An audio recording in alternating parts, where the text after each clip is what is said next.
Only 2 eggs today? Solidus must have taken the day off. 7, 8, 9, 2, 5, 9, 0, 3, 6, 0,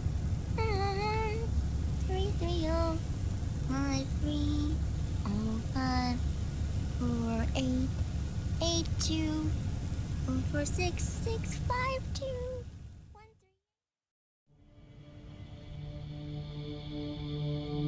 3. The Manhattan incident triggered a serious public backlash. Now the U.S. has to think twice before intervening militarily in other countries' affairs. This has fueled a push towards military privatization, with PMCs at the heart of that movement. PMCs? Private military companies? That's right. PMCs have no basis in nations or ideologies.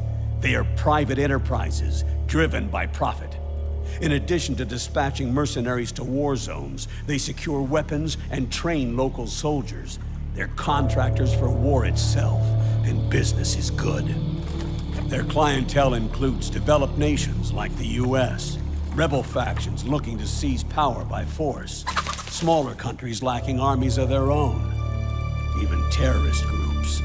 They're in the Americas, Asia, the South Pacific, Europe, Africa, the Middle East. The rise of the PMC has spawned a war by proxy, and it's spreading across the globe. They're... Sonny, we'll eat them later, okay?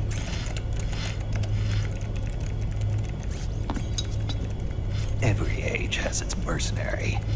These PMCs are nothing new. We've been dealing with them since before the turn of the century. No, Snake. They're nothing like the mercenaries of the past. They're ready. Sorry, I'm a little busy right now.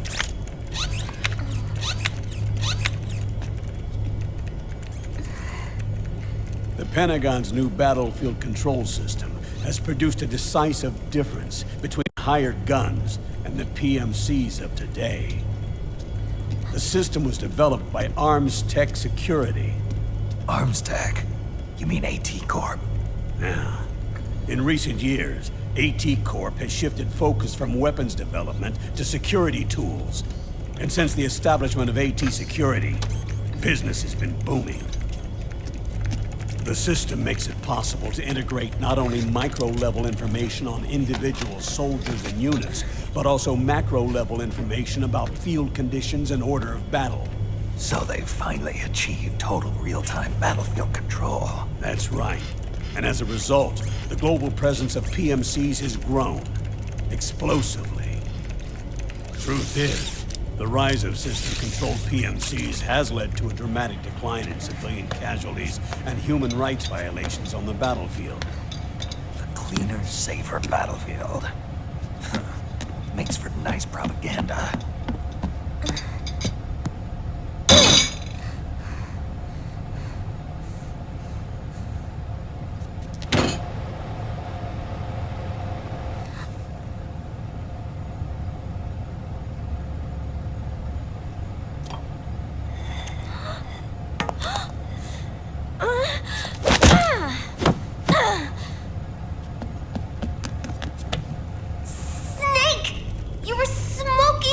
Weren't you? This is a non-smoking flight!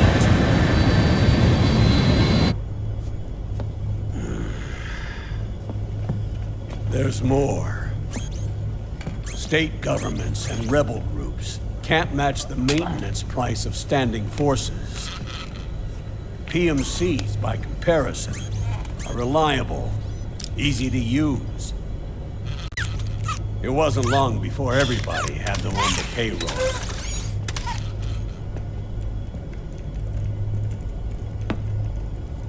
And, as a result, regular armies began to decline worldwide. It's hard to believe, I know, but PMCs are beginning to overtake conventional armies in terms of scale. Nowadays, it's the PMCs who serve as standard battalions. They already make up 60% of all combatant forces in zones of conflict. 60%? The fact is, the world now depends largely on PMCs for waging its wars. I thought it was the UN that authorized the PMCs in the first place. The U.S. abstained from voting on that resolution. In effect, Washington was endorsing PMCs without ever revealing its true intentions. Until they got wind of the uprising, that is.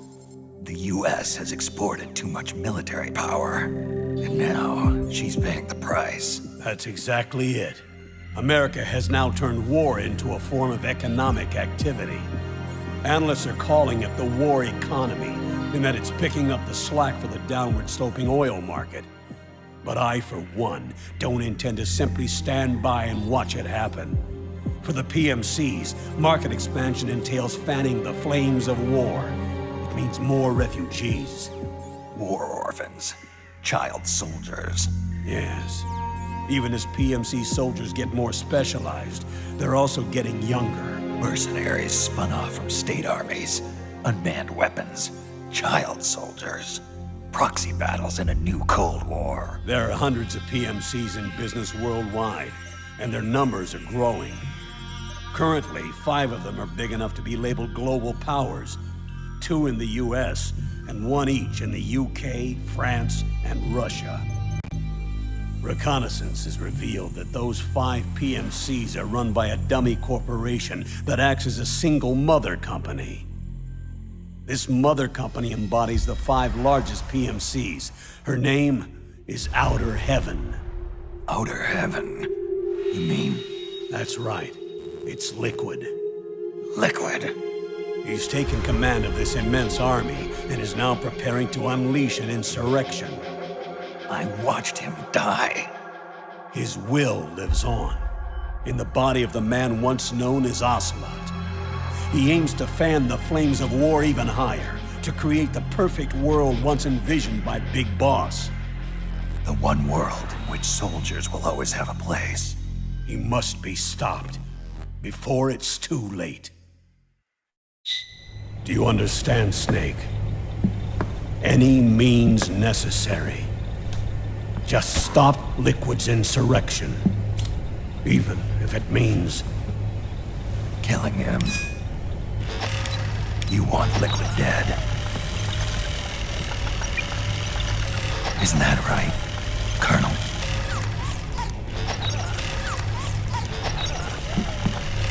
I'm sorry. I know. This isn't justice. It's a covert assignment. A hired hit. A wet works op targeting the head of a major multinational corporation. Why me?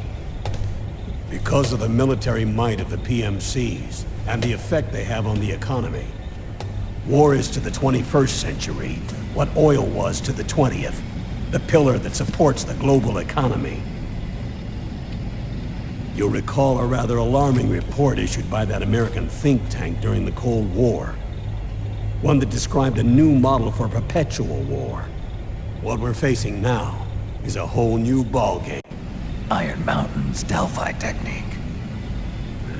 That was fiction. It existed only on paper. The reality is far more serious.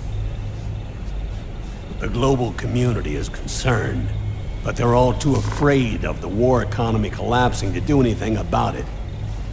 The UN, too. Sounds pretty self-serving to me.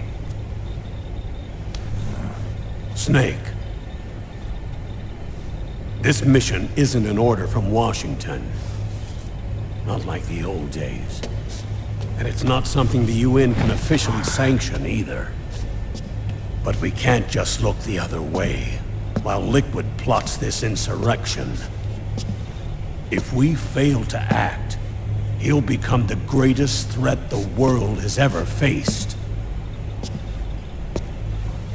Snake.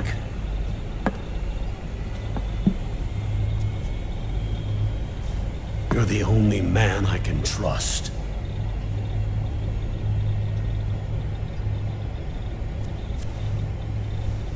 Fine. Let's hear it.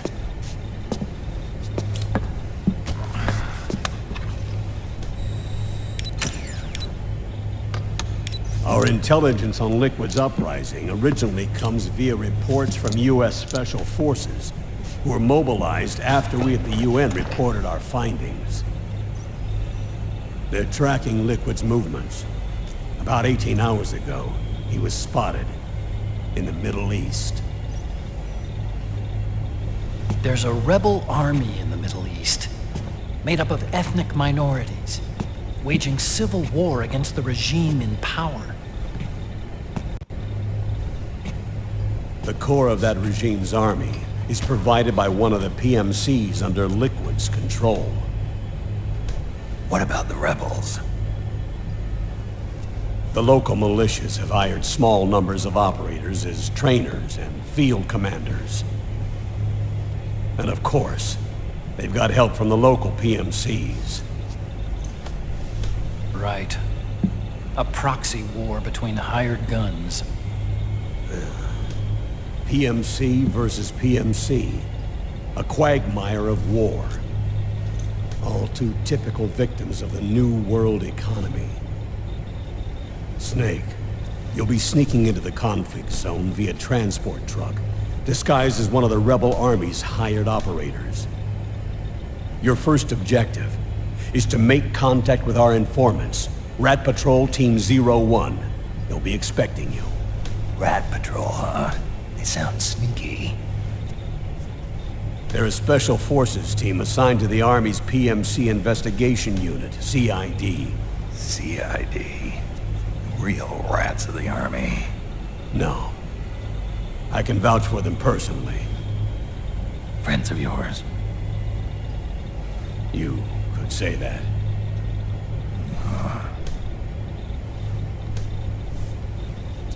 Transportation to the area will be provided under cover of a UN humanitarian aid mission, with support from the US military.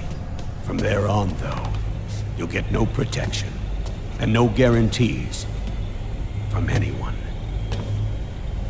And you must not leave behind any evidence of your involvement in the area, let alone that of the UN.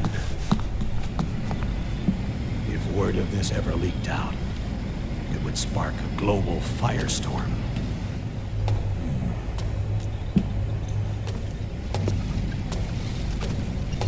Snake.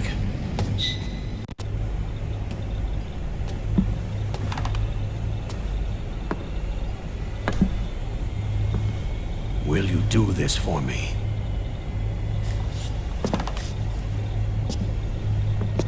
Will you terminate Liquid?